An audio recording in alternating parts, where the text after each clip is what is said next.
Hello and welcome to Commodity Culture, where our goal is to make you a better investor in the commodity space. My name is Jesse Day. Before we dive in, standard disclaimer, nothing here is investment advice. Do your own due diligence. And today's episode is sponsored by ARC Silver Gold Osmium. They offer personal service and often the lowest price, period, with no minimum purchase for silver, gold, platinum, or osmium.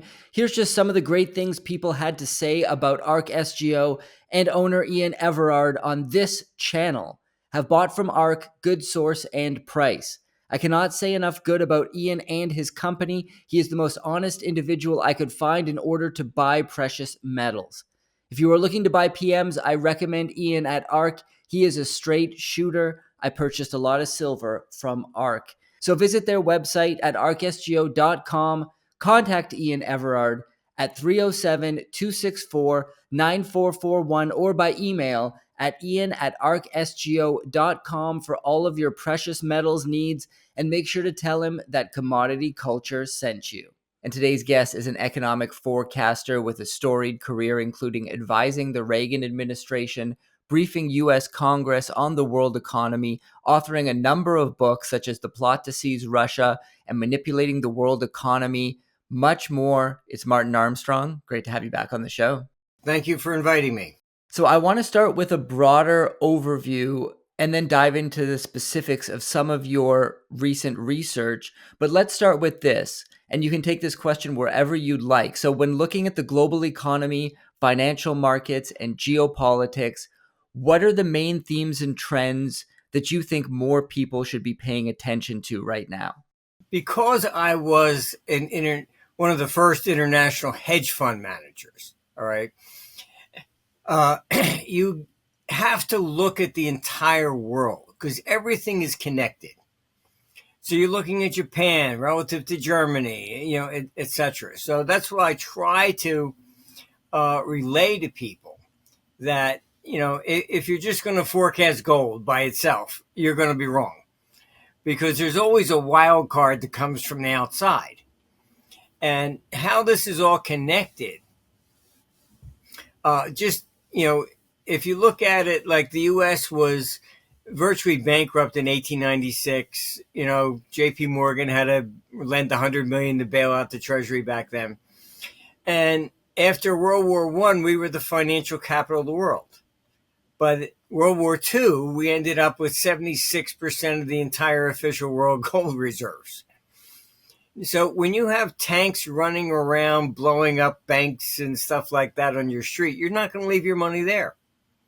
Everything came to the United States. That's what really made the 1929 bubble, because the capital was here, and the automobile industry back then was kind of like the dot-com bubble or the AI bubble. Oh, this is going to be, and so everybody wanted to be part of that. So that money stayed here, and that concentration of capital was what created the 1929 bubble. I know a lot of people try to, we're going to have this big crash, and look at, like, they keep talking about 1929. They don't understand the facts of anything, really. In 29, the U.S. had a balanced budget. The dollar was going up dramatically. That's why Roosevelt confiscated the gold and devalued the dollar. All right. So it's exactly opposite of what a lot of these people are saying. Today our problem is basically, ever since Keynesian economics started, in the late, Great Depression period, he gave his blessing to running a deficit, to supply support for demand. All right. But Keynes never said to keep running these things indefinitely. And he also said that if you want to stimulate the economy, you can also lower taxes. They don't do that. All right. Kennedy did. Reagan did. Everybody else, it's like voodoo economics or something. And so you have to understand that everything is absolutely connected. And you can't get away from that. And our problem today stems from that fiscal mismanagement of government that took place starting with the Roosevelt administration. And it is really attributable to socialism because they feel they have to keep bribing the people to retain power. And that promotes deficit spending. Vote for me and I'll give you this, and the problem is that that whole Marxist agenda, it failed. That's what Russia collapsed, China collapsed on it, because you are basically attacking human nature. I had friends that grew up in Berlin behind the wall, and they basically said they were taught in school, the state is your parent. And if your biological parent ever spoke against the government, you should report them. So it's what I've tried to do is bring together the way an international hedge fund actually has to operate. And we have to look at everything around the world all the time. And your first consideration is country risk. Would I invest in Iran? No. All right. Why? Because they confiscated assets before. All right. So you first have your country risk. Then you go down from there, and you have all other sorts of risks, from fiscal mismanagement, to war. And right now, we're looking at our people who are neocons are in full control of the White House. And I'm not trying to be political or anything like that, but I've dealt with administrations, and I can tell you that the role of the president really is, he sits at that cabinet meeting and he's the referee. And all these agencies are like a bunch of 2-year-old kids. They all want their own way. All right. So somebody has to be the referee. And Biden's just not there. He's in Delaware 40% of the time. So this is why they like him. They want him to stay there because they get to do their own thing. You have, the EPA, outlawing gas stoves. I grew up with a gas stove. I think I'm still alive, You have the neocons in full control of the State Department. They're running around threatening war with China over Taiwan, Ukraine and Russia, Middle East. And the problem is that China was the largest holder of U.S. debt. They started dumping $53 billion the first quarter of this year. Now you have to, Janet Yellen hops on a plane from the Treasury. Oh, please keep buying our bonds. All right. And their response is what? I should buy $100 billion worth of your debt so you can buy missiles to shoot us? That's what I mean. There's nobody making any coherent decisions here. And each agency is just running off amok in their own direction. You have, the attacking farmers and stuff like that. You realize that, you can go look at a book, the Year Without a Summer.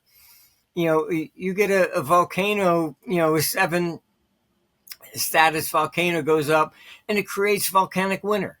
And guess what? Food won't grow. The climate is much more complicated than these people talk about, and it's just nonsense, most of it. They want zero, CO2, 15-minute cities, but basically you're not allowed to leave your little town, and you have to walk everywhere. They're complete nuts, really. And none of this is going to change, climate, which is always changing. I mean, I did do a report on the migrant crisis, and I mean, why did the Huns invade Europe? Basically, there was a massive drought in Asia. All right, so people moved. The sea people, what they go down and they basically destroyed most of the Bronze Age civilizations except for the Egyptians. Again, it was climate. It turned really bitterly cold in the north, and they called them the sea people. They were just invading from the north. So, I mean, climate has caused throughout the centuries mass migrations just to survive. So, you have to look at all this stuff and you put it together, and that's pretty much what we try to do. We put it together in a computer that basically monitors absolutely everything.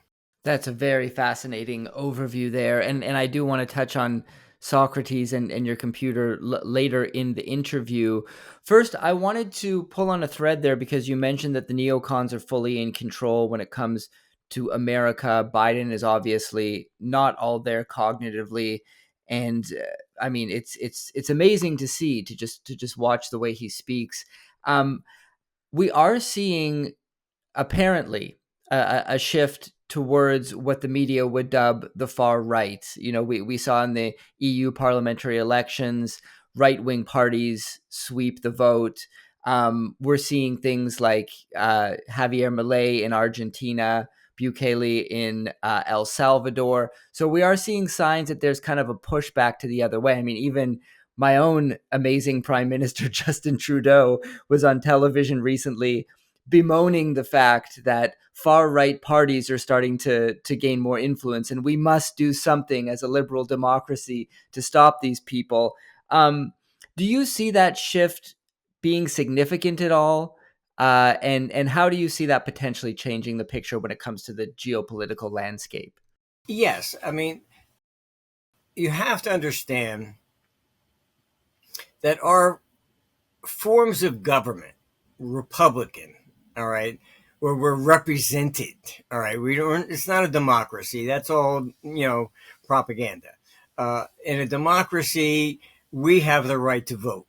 Shall we go to war with Russia? Yes or no? You're never asked that. They just do it. It's like Vietnam. I mean, that was a joke. You were 18. You're old enough to die. You couldn't even have a drink, and you weren't allowed to vote. But that's democracy. That's more of a dictatorship. But they have their propaganda ways of selling all this stuff, and it's you move extremely to the left is what they have done. Chasing farmers out and things of this nature, you're going to have a reaction in the opposite direction. This is the way politics has worked throughout, millennia. All right. It's like a pendulum. All right. That big pendulum they have in the UN, it goes from one side, and then the momentum that it picks up going there is the energy that throws it back in the opposite direction. I mean, they start this stuff like with the transgender things. It's in Thailand, that is pretty much the sex change capital of the world. All right. We've had an office there. I've been there, many times. They do not say you have to call me a woman. They call themselves ladyboys. All right. Here in the West, it's like, no, you have to call me a woman. And so they start attacking, so mother is an offensive word. It's a birthing person. I mean, you're attacking absolutely everybody, at that stage. I don't want to call my mother a birthing person, I mean, it's one thing to be discriminated against, but you're taking discrimination against everybody else. And that really provokes responses back and forth. I had stopped in a restaurant, and a woman had ordered a light beer, and the guy next to her says it better not be Bud, and she says hell no, and everybody starts clapping. I mean, it was like wow, um, this is, the basic root of the average person. They don't want to be abused back and forth and and change these things. And I mean, most people, I think reasonable people realize that, these guys that change into a woman then be joining the women's sports and then beat everybody. I mean, it's not fair. You're depriving real women of the right to be able to have their own, agenda. Uh, these guys who couldn't win in the male side, so they change their sex and they go on the opposite side. I mean, it just offends a lot of people. Um, I mean, here, even in Florida, they were going after DeSantis with Disney, and it's like, oh, don't say gay. These were grades, 1 to 4. We're not talking about high school, all right? Where you were at least, going through puberty or something. And I think most people down here were siding with DeSantis. You're not going to start teaching a 7-year-old, about what sex is. And are you sure you want to be a boy? I mean, this gets to be uh, very offensive to a lot of people. And civilization functions when everybody benefits. When one side says, it's my turn and you're going to do what I tell you to do, that's not civilization. All right. That's more of a dictatorship.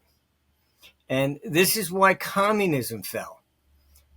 Most people don't know the history of Russia, but when Lenin came to power, his idea was to be based upon the United States, that each state retained its sovereignty.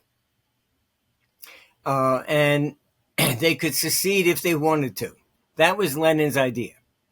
All right. Stalin was the opposite, central control. And even Lenin, I mean, you can look, I mean, he wrote a letter, please do not let Stalin secede me. It's been largely considered that Stalin probably poisoned him and his wife, and then usurped all the power dictatorially to central command. And that's why Russia failed. All right. You cannot do that. And we see the same things with Trudeau there, trying to dictate to everybody, every province. Have Biden, I mean, even taking the abortion issue, one size fits all. That's not, the Supreme Court gave it back to the states where it should be. All right. It's, they're in some areas, I mean, they're very religious and offends them. So they should just shut up because you want something. I mean, that's not, it's just not the way civilization is maintained. And the Soviet Union broke up the same way you're going to see Canada's going to break up, US is going to break up, Europe will break up. One size does not fit all. And it's never worked throughout history. The model, I think, the best form of government probably was the Roman Empire. It did last for nearly 1,000 years. They had, civil wars back and forth, but the main thing was the taxation was maybe about 7%. But, the Christians wrongly said, oh, they have all these hundreds of pagan gods. They believed in freedom of religion. So they didn't come in and conquer, okay, you have to give up your gods and take ours. So each state retained its culture, whether it was a god or whatever they were, they had. They found it was beneficial because there was no trade barriers, no trade sanctions, and suddenly somebody in Gaul could make some pottery and sell it to somebody over in Syria. Everybody benefited. And that's why it lasted so long. As long as you're going to benefit, you don't want war. And this is what the neocons don't get. You putting sanctions on Russia and stuff like this, you're hurting the people. And once the people no longer can benefit from international trade, then they move in the opposite direction. They did this to me. Yes, go get them. The world peace is simply Rome showed us. As long as everybody benefits, they get along. You start interfering in that, and that's when you get all these problems. Yeah, that makes a lot of sense. I want to switch over to de-dollarization because Putin recently announced at the St. Petersburg International Economic Forum that the BRICS nations were developing a new payment system that would be unaffected by sanctions and hostile actions from the West. Do you think gold will be involved in this payment system? And in your view, how realistic is it for them to roll out this alternate trade system outside of the currently existing US dollar based system? I think you have to understand why are they doing it to begin with. All right. I know a lot of people say, "Oh, because the dollar, is fiat, etc." All this stuff. Well, every currency in the world is. All right. So, excuse me. That's not the answer. Once they put in sanctions on Russia, all right, that was a major stupid decision because they showed the entire world, hey, if you don't do as we command, we'll remove you from the SWIFT system. This started with actually Christine Lagarde when she was at the IMF. She went after these tax havens and said, if you do not turn over everybody that's there, we're going to remove you from SWIFT. And she even did that to the Vatican. So they've used SWIFT system as a weapon. And that's why you have the BRICS. Okay, they've realized that they can be basically deplatformed, if you want to call it, whatever, if we do not do exactly as these neocons in Washington command. And when Obama, back in 2014, went to SWIFT, when Russia went into Crimea, he did the same thing. He went to them and says he wanted Russia to be removed from the SWIFT system. They refused. They said, you're not going to turn this into a weapon. So what did they do? They replaced the head of SWIFT in 2019.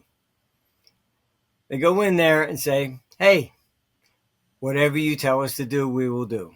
They committed suicide. All right. And so what Putin's talking about in China, and you have other countries, they have basically waken up to this threat that comes from Washington. And it's really dictatorial. So it's got nothing to do with gold or it's political. All right. And by separating into a BRIC system, yes, it will be, you're going to see it is valid, mainly because the West is just becoming dictatorial. And this idea that they can dictate to everybody and you do what we tell you to do it's just not going to work. That's what brings down empires, and they're all buried in a common grave.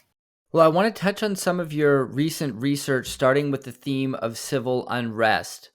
Could you talk to us about the 172-year revolutionary cycle and how it is relevant to the situation we find ourselves in today? Well, look, you have absolute insanity coming out of the Biden administration. You got Janet Yellen saying, oh, well, we should tax these billionaires on unrealized gains. All right. What happens?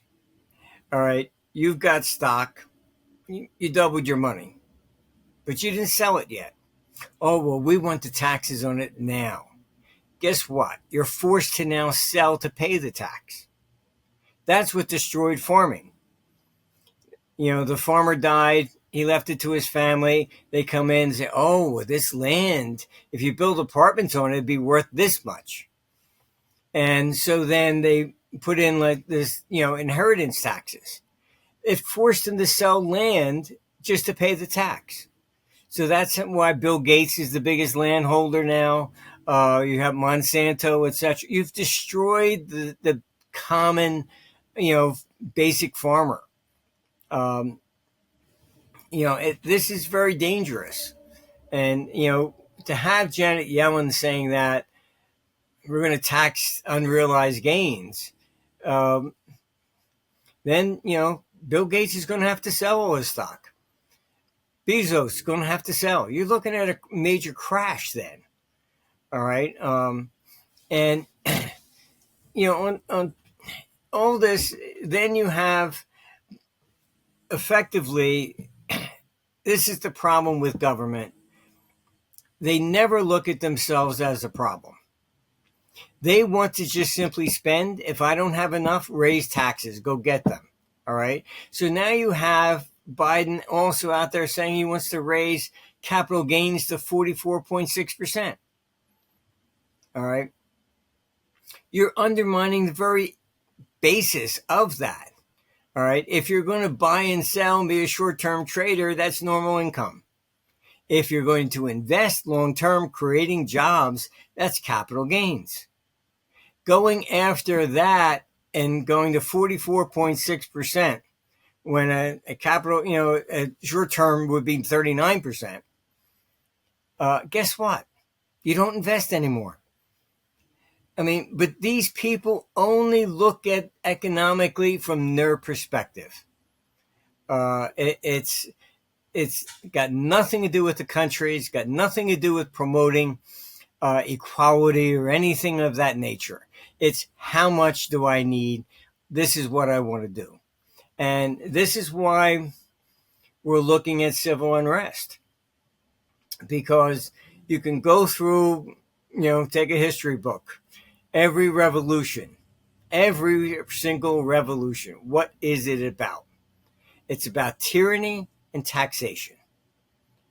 All right. American Revolution, no taxation without representation. All right. You start doing this to people. And once they do that, they go, oh, we're only after the rich. How many times have they said that? They brought in the income tax in 1913. Don't worry, it's only going to be used against the rich people. World War II comes, you got payroll taxes. I was in Australia, same routine. They were going to pass a luxury tax, only to get the rich. And the slogan was a great slogan. We're going to tax their Ferraris, their fur coats, and their French wine. Right? I only saw like maybe 2 Ferraris in Sydney because they were already 100% taxed to get them in. Fur coats, maybe down in Melbourne somebody wore one, not in Sydney. And nobody ever gave me French wine. They always gave me Australian. But it was a great slogan. Everybody cheered, yeah, go get them. What was in it when it was passed? All electrical products. Phones, cars, air conditioning, refrigerators. Suddenly, anything besides a tent on the ground was luxury. This is the way they sell stuff. So when they're saying, oh, we're going to go tax unrealized gains, guess what? Your house, oh, you bought it for maybe $100,000 and now they think it's worth $1 million? Hey, unrealized gains. Give me 40% of that. You're talking about revolution. But this is the way these people function. All right. You take digital currencies. I have been arguing against this in meetings for, a long time. And why do they want that? both Europe and the United States generally believe that 35% of the economy is not paying taxes. Eliminate cash, and they'll get 35% more in taxes. That's what this is always about. And then it was the Bank of England, which came out and said, oh, well, it should be programmable because a mother should be able to prevent their child from buying a chocolate bar for lunch instead of a sandwich. Well, once they do that, then the government can. They lie about absolutely everything. There is never any truth to any war. Even Vietnam, well, that the tapes are out and whatever. Even Johnson said, for all he knew, is they were shooting at whales that night. We were never attacked. Weapons of mass destruction never took place. Archaeology uncovered the Lusitania. It was filled with arms, which the government said, no, we're not using civilians as cover for shipping arms illegally, which they were. And, they have lied about absolutely every war. They've lied about. There's nothing that I can say that they have ever told the truth about. From economics to war, you name it. So the civil unrest routinely comes because those in power always abuse the power. I don't care what form of government you're talking about. You can read Plato. There was a debate between Socrates and Thrasymachus. All right. And Thrasymachus said justice is the same regardless of whatever the government is. If it's aristocrat, dictatorial, democracy, or whatever. He says justice is always defined as the self-interest of those in power.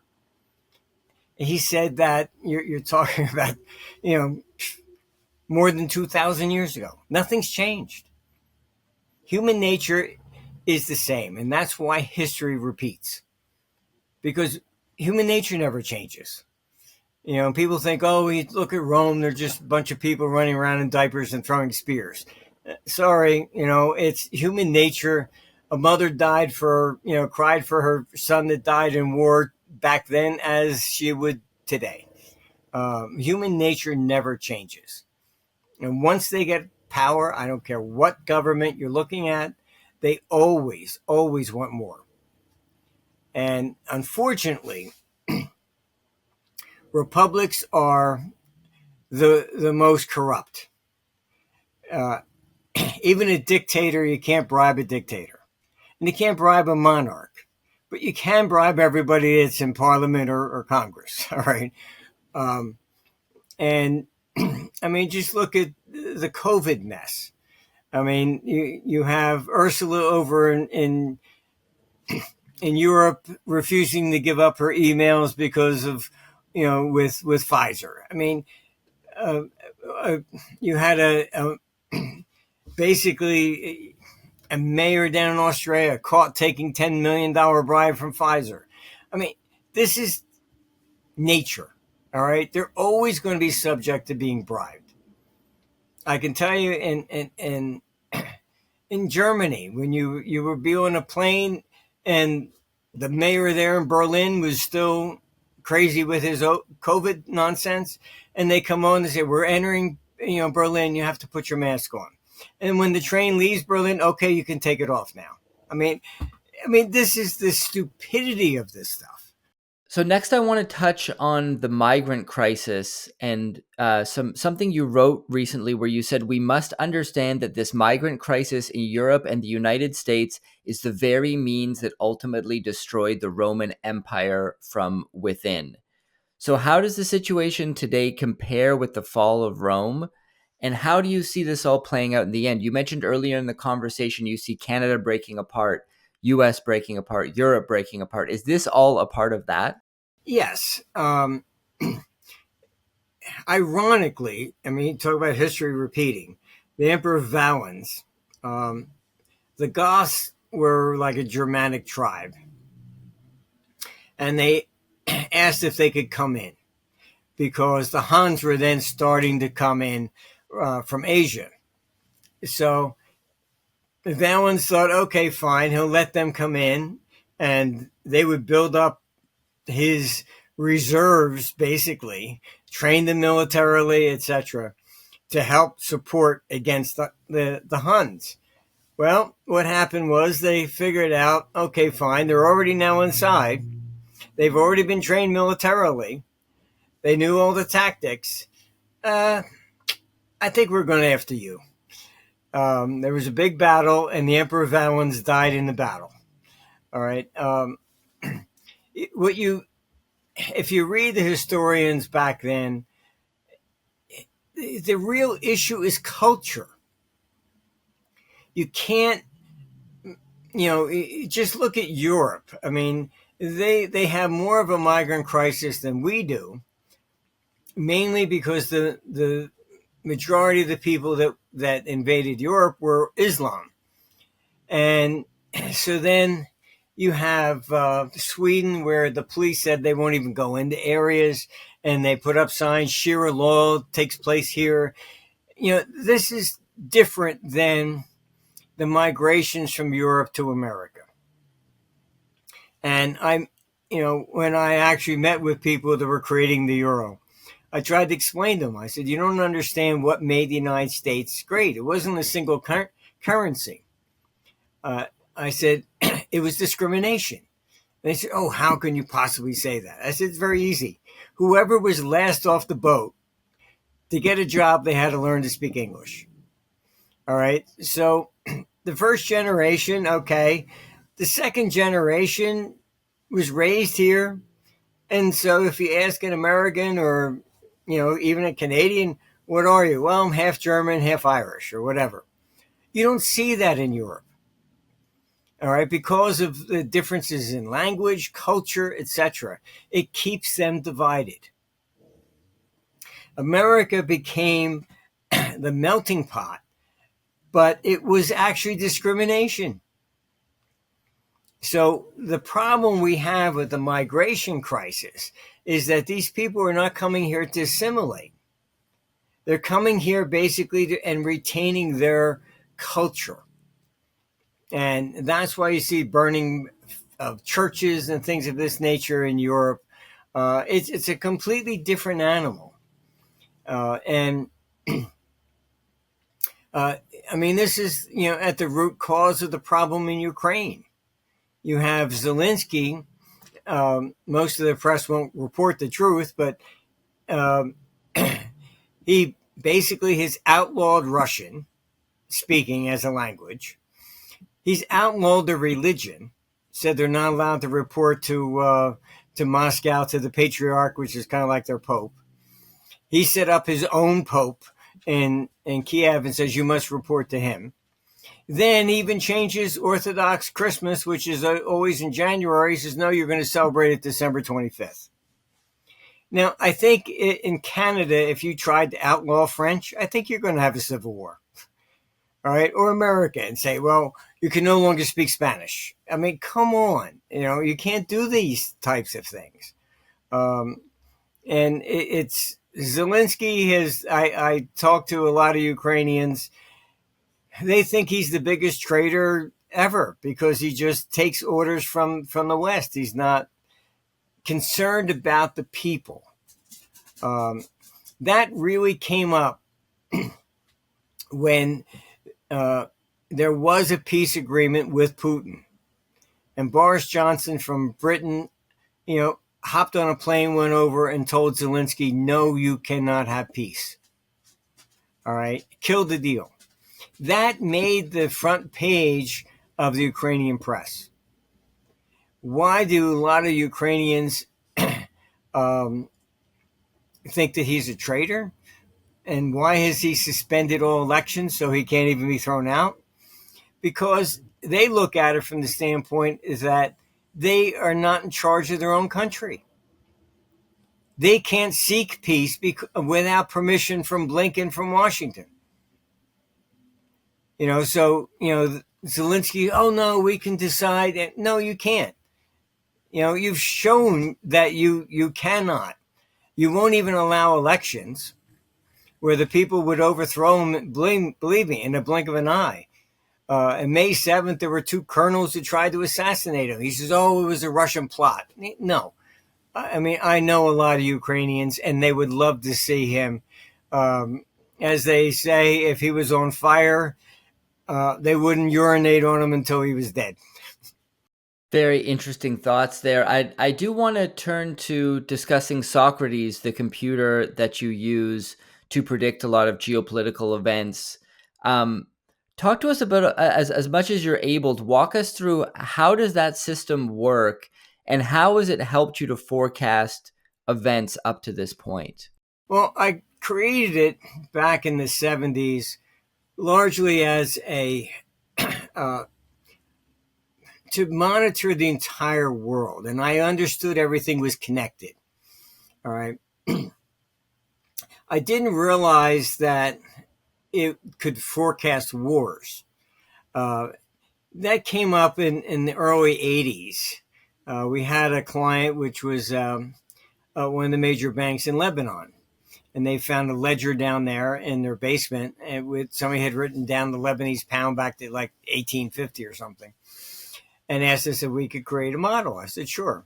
So we put in all the data, and the computer came out and said their country was going to fall apart in 8 days. I thought there was something wrong with the data. I called them. I said, look, this is not valid. I mean, this is what it told me. And very calmly, they said, well, what currency would you recommend? I said, well, it said the Swiss franc. 8 days later, the Civil War began. I realized they knew that was coming. They came to us to do a model to tell us when. All right. Then we had another client in Saudi Arabia who was one of the biggest shippers in the Middle East. And he called and he says, Iran's going to start attacking shipping in the Gulf tomorrow. What do you think gold's going to do? I said, you tell me a war's going to start tomorrow? Yeah. What do you think? I began to realize that there are, when you get into these situations, there are people who know something's going to happen. The same thing with just a recent Hamas attack in Israel. All the defense stocks started moving several days before. All right. When probably all came to a head in June 98, I gave a conference in London, and I didn't realize that the London Financial Times had snuck in the back. And I stood up and I said, look, Russia's going to collapse, and I give it maybe about 30 days. And they put it on the front page of the second section. It says, Armstrong says Russia's going to collapse. They're going to have all these nukes running around. And that was the collapse. That was long-term capital management and all that stuff. We saw 100 billion going in, but we saw 150 billion coming out. So the computer's monitoring everything. All right. So even terrorist attacks, they used our stuff for 9/11. They started looking at who was buying puts on airlines a few days before. This is pretty standard. I mean, if you know you're going to invade, you do something, right? Move your money, get it out of those investments that you think it would, collapse, etc. So the computer was able to forecast these things that I never intended originally. It's taught me a lot. And I've understood now how things actually do function that way. And so like it's showing, major volatility coming this September.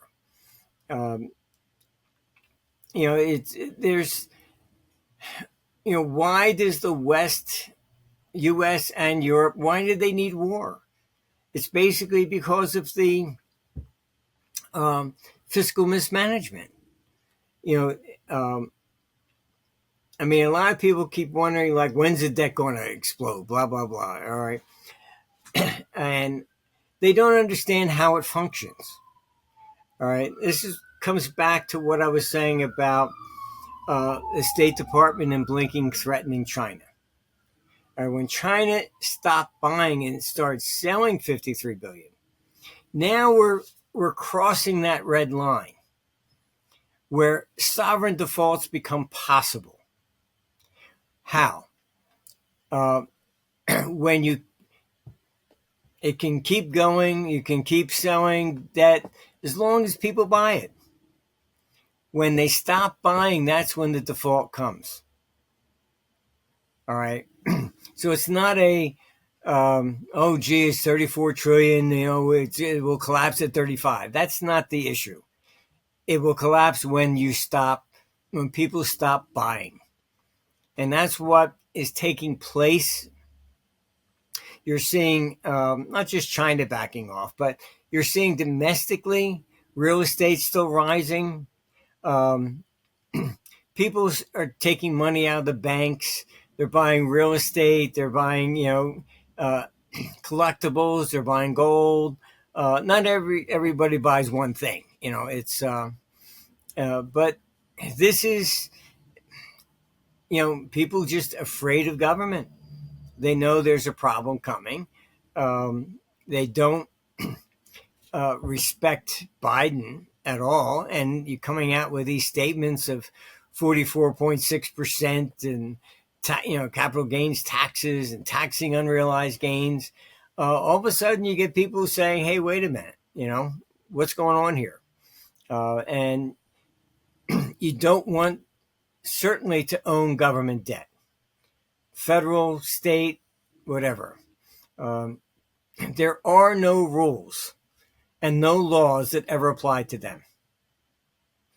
I can give you an example. Italy, when it got into a financial crisis more than a decade ago, how'd they get out of it? You bought 30-day paper, we're converting it to 10 years. So they didn't pay you. So don't think if you buy 30-day paper, I'm safer than the 10-year. No, they can just change it at will.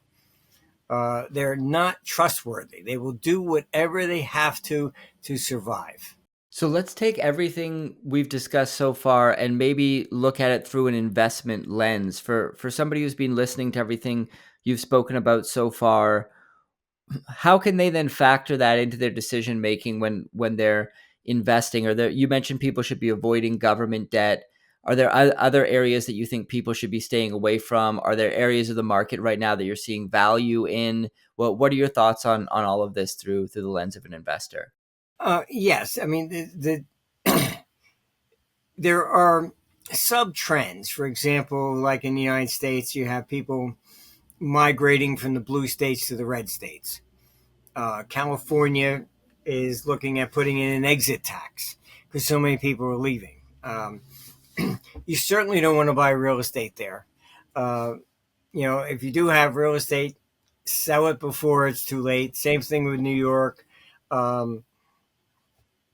What they've done to Trump in New York City is so absurd that there is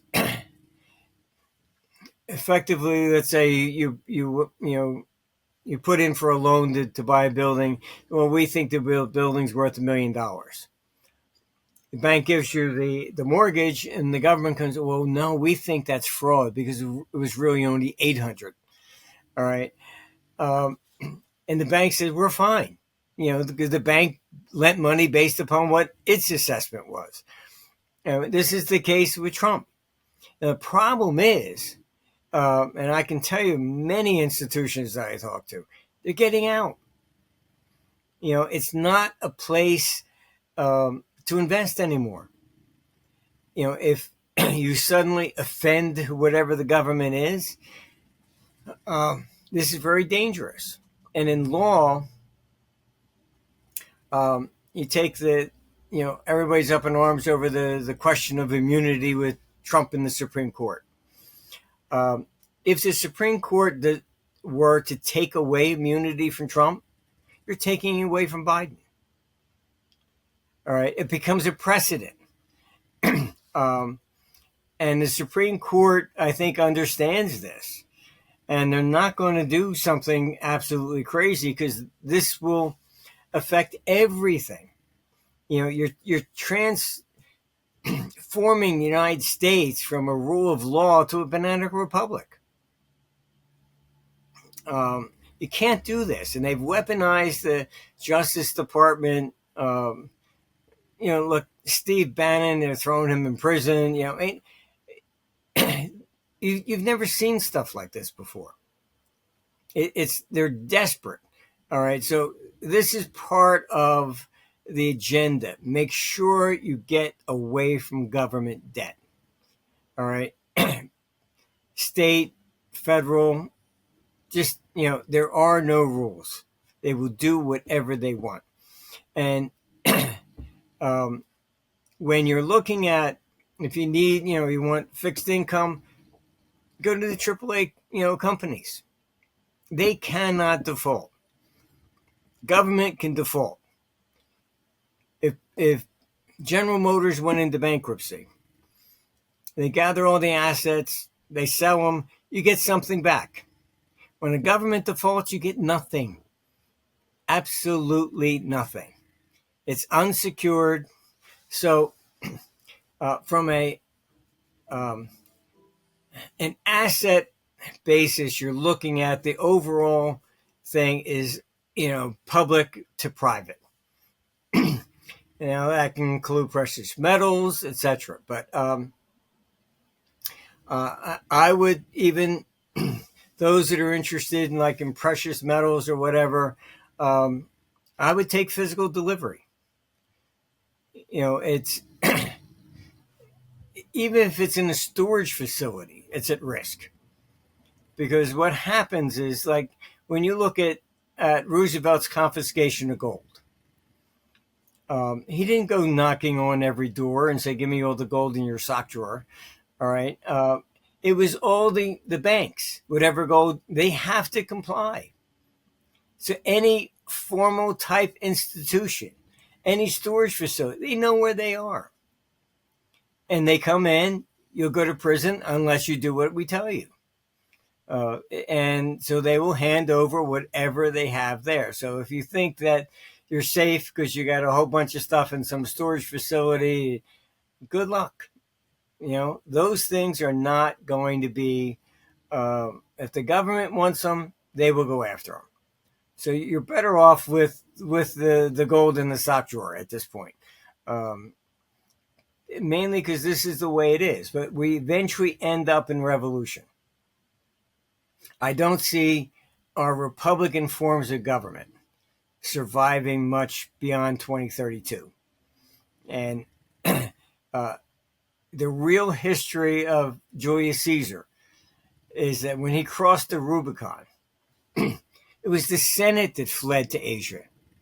Why? All right. People have written, he was a dictator. But no, that was all coming from Cicero, who was one of the oligarchs. All right. He, basically was defending the Republic, because it was so corrupt. But all the cities cheered. They opened their gates, and Caesar didn't have to fight his way to Rome. He walked across the Rubicon, and that was it. And everybody called him a hero. That's why they assassinated him. All right, it was a debt crisis. But the debt crisis back then was, let's say you bought a house for 100,000 denarii.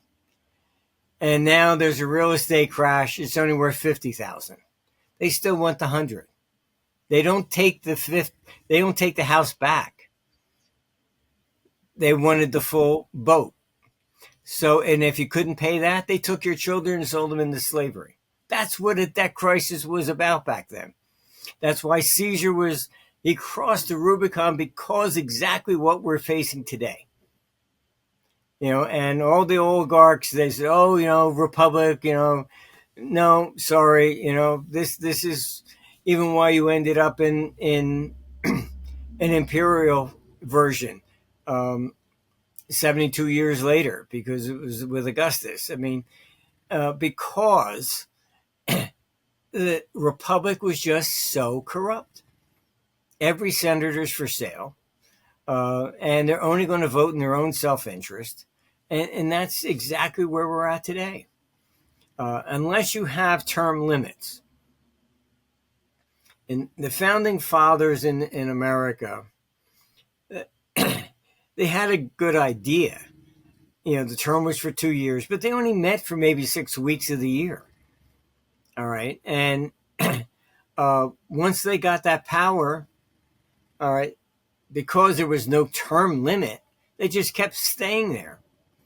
All right. Then with the Civil War, they concocted this, okay, fine, you vote for us and we're going to give us all salaries. That's when salaries came. Before then, they were just paid on a per diem basis. So the corruption is just systemic, and there's just no way out of it. You need term limits. Then you'll have more of a government by the people. But, if these lobbyists come in, hey, listen, you got to run in 2 years, I'll give you $1 million. Do this. Okay. Just look down at who basically everybody that voted for the COVID and how much money they got from Pfizer and the rest of them. This is not a democracy. We do not live in a democracy. We do not have the right to vote on anything. Well, Martin, this has been a fantastic conversation. So much knowledge shared. Greatly appreciate you coming on again. For those who want to learn more about Armstrong economics, tell us about that, where people can find it. It's just armstrongeconomics.com. You don't have to register. We don't sell advertising. We try and keep it open as a public service, so you don't have to constantly click off things and whatever. It's a public service. Like I said, we don't even sell advertising. Great. Well, I'll put a link in the description below for people who want to learn more. Thank you so much once again for coming on the show and sharing all your knowledge with the audience. Well, thank you for inviting me. It's always a pleasure.